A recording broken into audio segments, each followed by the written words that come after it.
ಕಾರಣಕ್ಕೆ ಆರಂಭವಾದ ಗಲಾಟೆ ವಿಕೋಪಕ್ಕೆ ತಿರುಗಿ ದಂಪತಿ ಮೇಲೆ 5 ಗುಂಪೊಂದು ಮಾರಣಾಂತಿಕ ಹಲ್ಲೆ ನಡೆಸಿ ಚಾಕುವಿನಿಂದ ಇರಿದಿರುವ ಘಟನೆ ಚಿಂತಾಮಣಿ ನಗರದ ಶಾಂತಿನಗರದಲ್ಲಿ ನಡೆದಿದೆ. ಹಲ್ಲೆಯಿಂದ ಗಾಯಗೊಂಡ ಆಟೋ ಚಾಲಕ ನರಸಿಂಹ ಮತ್ತು ಅವರ ಪತ್ನಿ ನೇತ್ರಾವತಿ ಸದ್ಯ ಸರ್ಕಾರಿ ಆಸ್ಪತ್ರೆಯಲ್ಲಿ ಚಿಕಿತ್ಸೆ ಪಡೆಯುತ್ತಿದ್ದಾರೆ. ದೂರುದಾರ ನರಸಿಂಹ ಶಾಂತಿನಗರದ ನಿವಾಸಿಯಾಗಿದ್ದು ಆಟೋ ಚಾಲನೆ ಮಾಡಿಕೊಂಡು ಜೀವನ ಸಾಗಿಸುತ್ತಿದ್ದಾರೆ. ನರಸಿಂಹ ಅವರ ಪತ್ನಿ ನೇತ್ರಾವತಿ ಮನೆಯ ಮುಂದೆ ಕಸ ಗುಡಿಸುತ್ತಿದ್ದಾಗ ಎದುರು ಮನೆಯ ನಿವಾಸಿಗಳಾದ ಪುಷ್ಪಮ್ಮ ಮತ್ತು ಅವರ ಅಣ್ಣ ಜಗಳ ತೆಗೆದು ಅವಾಚ್ಯ ಶಬ್ದಗಳಿಂದ ಬೈದಿದ್ದಾರೆ ಎನ್ನಲಾಗಿದೆ. ಬಳಿಕ ಮಧ್ಯಾಹ್ನ ವಿನೋಬಾ ಕಾಲೋನಿಯ ಸುನಿತಮ್ಮ, ಬೊಮ್ಮಿ, ಬಾಲು, ರೋಸಿ, ಪುಷ್ಪಮ್ಮ ಮತ್ತು ಚಂದನ್ ಎಂಬುವರು ಕಾನೂನು ಬಾಹಿರವಾಗಿ ಗುಂಪು ಕಟ್ಟಿಕೊಂಡು ನರಸಿಂಹ ಮನೆ ಮುಂದೆ ಬಂದು ಗಲಾಟೆ ಆರಂಭಿಸಿದ್ದಾರೆ.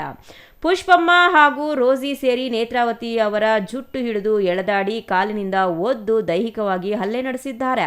ಪತ್ನಿಯ ಮೇಲಿನ ಹಲ್ಲೆ ಬಿಡಿಸಲು ಹೋದ ಆಟೋ ಚಾಲಕ ನರಸಿಂಹ ಮೇಲೆಯೂ ಬಾಲು ಎಂಬಾತ ಕೈಗಳಿಂದ ಹಲ್ಲೆ ಮಾಡಿದ್ದಾನೆ.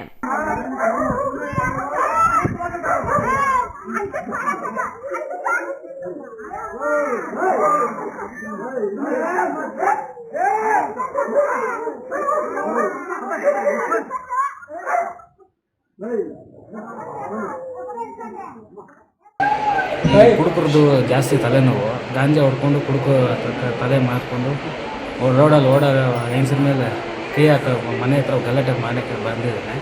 ಸುಮಾರು ಸಲ ಕಂಪ್ಲೇಂಟ್ ಬಂದು ಯಾವುದೂ ರೆಸ್ಪಾನ್ಸ್ ಇಲ್ಲ. ಕಂಪ್ಲೇಂಟ್ ಕೊಡೋದು ಏನು ಮಾಡ್ತೀನಿ ಮಾಡ್ಕೋ ಅಂತ ಬೆದರಿಕೆ ಹಾಕೋದು. ಯಾವಾಗ ನೋಡಿದ್ರು ಚಾಕು ತಗೊಂಡು ಆಗ್ಬಿಡ್ತೀನಿ, ಹೊಡೆದಾಕ್ಬಿಡ್ತೀನಿ, ಏನು ಮಾಡ್ತೀರಿ ಮಾಡಿ ಹೆಂಗಸ್ರ ಮೇಲೆ ನಾವು ಆಟೋ ಓಡಿಸೋದು. ಮನೆಯಲ್ಲಿ ಇರೋದಿಲ್ಲ.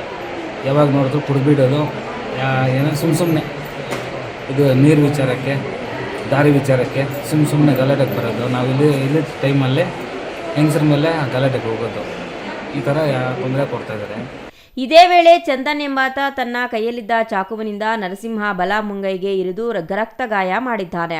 ಜಗಳದ ಬಳಿಕ ಇನ್ನು ಮುಂದೆ ಹೆಚ್ಚಿಗೆ ಮಾತನಾಡಿದರೆ ನಿಮ್ಮನ್ನ ಕೊಲೆ ಮಾಡಿ ಜೈಲಿಗೆ ಹೋಗುತ್ತೇವೆ ಎಂದು ಆರೋಪಿಗಳು ದಂಪತಿಗೆ ಬಹಿರಂಗವಾಗಿ ಪ್ರಾಣ ಬೆದರಿಕೆ ಹಾಕಿದ್ದಾರೆ ಎಂದು ಆರೋಪಿಸಲಾಗಿದೆ.